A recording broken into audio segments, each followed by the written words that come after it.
আমার একটা ছেলেরে আমি দীর্ঘ 4-5 বছর ধরে দেখতাম, প্রত্যেক মাহফিলে দেখছি হে সামনে বসে, আমি বইলেই তারে নজরে পড়তাম। পরে একদিন আমি তারে ডাকছি, ডাইকে আমি বললাম তুমি কি করো? কয় হুজুর আমি মানে প্রতিদিন ঘাস কাটি, আর ঘাস কাইটা বিক্রি করি, যা পাই তাক দিয়ে সংসার চালাই।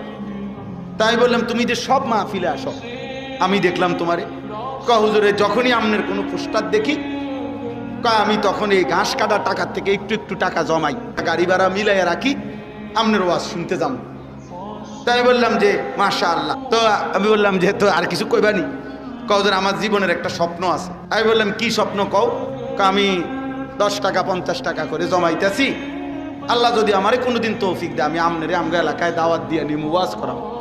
পরে আমি বললাম ওহন দাঁড়া, ওহন ডেট লো, এখন নাও ডেট, আজকে তোমারে ডেট দিলাম, হাদিয়া দিতে হবে না, আমি দিমু তোমারে।